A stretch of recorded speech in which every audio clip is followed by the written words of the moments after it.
So Dr. Cornel West went on Jordan Chariton's Status Coup channel and did an interview with him. As we all know, Cornel West is now running for the Green Party nomination for President of the United States. And there's this little clip here I wanted to show you. I found this interesting for a number of reasons, so let's listen and then we'll react. And it's true that, Brother Bernie, I'd always tell him, and, he's my dear brother forever, but I always tell him, he got to be true to himself. And in being true to himself, he's not the kind of brother that goes for the jugular.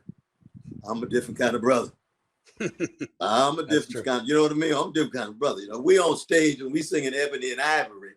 He gonna sing in his tune and I'm gonna sing in mine. Right. And we still brothers, but we sing at a different kind of, a different kind of style, a different kind of way of going at it. Now, of course, he had righteous indignation at Wall Street. And he would go over the jugular when it came to Wall Street, greedy elites and so forth. But I think one has to have that same or similar sensibility when it comes to militaristic policies abroad, imperial policy abroad, as well as the corruption and the role of big money in both parties. Mm. And I mean, it's a way of saying, well, how do you decommodify healthcare? How do you decommodify campaign finance? How do you demilitarize your foreign policy? How do you decarbonize the air? Well, all of these have something to do with the organized greed at the top. So the comment on Bernie is what I found most interesting. He's saying Bernie doesn't really go for the jugular, I do. And of course, he doesn't in his classic Cornel West way. A lot of love and affection and adoration. I still get giddy every time I hear him say, like, Brother Bernie, or, Brother Kyle. He's called me Brother Kyle when he was on Crystal Kyle and Friends, and he's just a lovely, lovely man. So look, on the substance of what he's saying here, this has always been my biggest bone to pick with Bernie Sanders. Now, I love Bernie, and Bernie awakened an entire generation to what's possible politically. But the fact of the matter is, his biggest misstep ever since, climbing the mountain and being the head lefty, the left leader, his biggest misstep was when he dropped out to support Joe Biden, he did not get the policy extractions that he could have gotten. I remember when Bernie announced his endorsement of Joe Biden, it was like a hostage video. Do you support $15 minimum wage, Joe? He's like, yeah, Bernie, I think that's a good idea.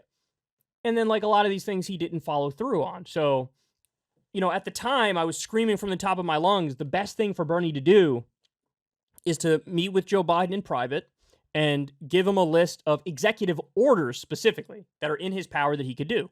For example, under the Bayh-Dole Act, Biden has the ability as president to just lower all prescription drug prices across the board.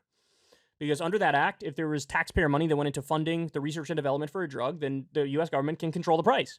So he has the authority.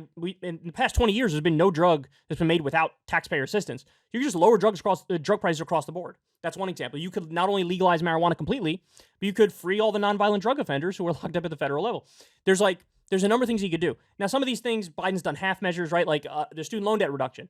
His plan was pretty good, Biden's plan, but it still didn't go all the way and get rid of all the student loan debt, right? But Bernie had Biden where he wanted him, because Biden would have given a lot of concessions to get that Bernie endorsement, because it's super important to be unified going into the general election, and he could have used his leverage. List 10 things that are very, very crystal clear. Here's the executive order I want. You could literally draft the executive orders in the specific language and be like, this is, if you sign on to signing these executive orders, I will be your number one cheerleader. Instead, he just got like vague concessions of like, yeah, I'll support $15 minimum wage and stuff that involves Congress. But Biden has less control over Congress, right? What he does have control of is the executive branch. He could have demanded, as commander-in-chief, no more aid to Israel, no more aid to Saudi Arabia. He could have demanded these things. He didn't, right? So he didn't go for keep it real, he did not go for the jugular. He just didn't. And so if he did that approach, then honestly, I would have become the biggest Biden bro back in 2020. I would have been arguing from the top of my lungs to go vote for Joe Biden. He's already agreed to these 10 very specific executive order concessions, and these are huge wins for everybody. So I think the criticism of Bernie is legitimate. He doesn't go for the jugular. But my criticism of Cornel West is, you are by definition not going for the jugular if you're running as a third-party candidate. Look, I want to be kind to you, and I love Cornel West, And I got nothing against the Green Party. I voted for many Green Party candidates, but keep it real. It is by definition not going for the jugular if you have zero prayer of winning. Sorry. It's just a fact. So if they were to put all of their efforts and an emphasis on, well, first we're going to get rid of first past the post voting, we're going to get ranked choice voting.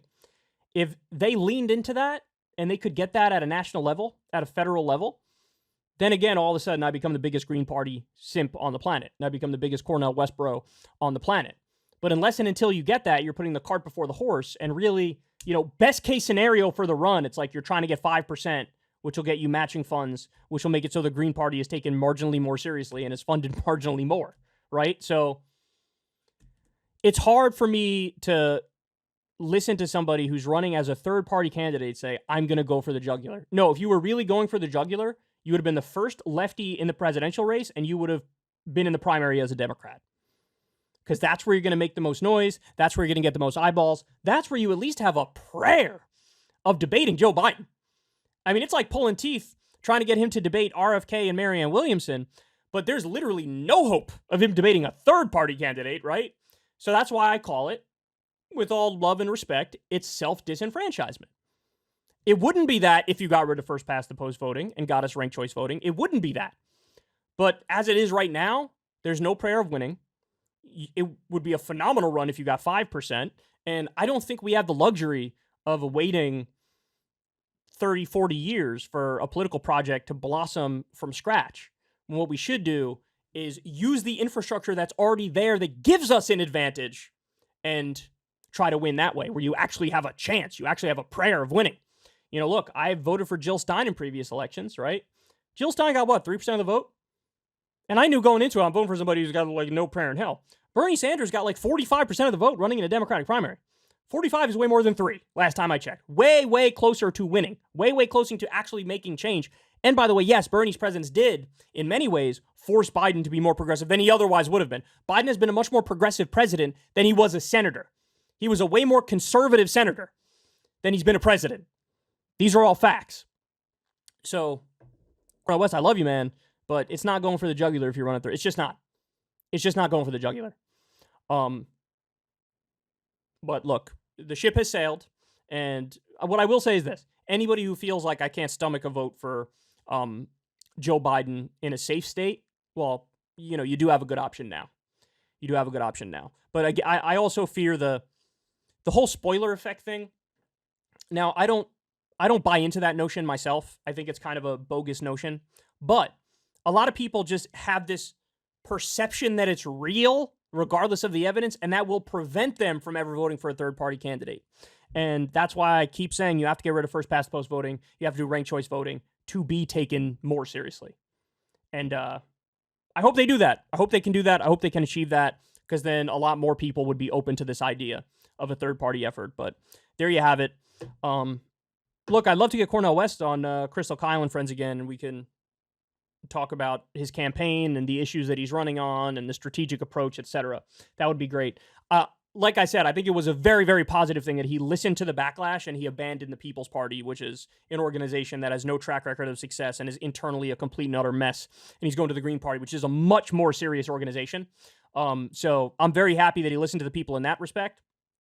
And maybe we can get some dialogue going and interview him and see where he's at going forward. Hey, y'all, do me a favor and like and subscribe. It helps out big time in the algorithm. Click the bell as well for notifications when videos drop. And watch that video on screen right now. You know you want to.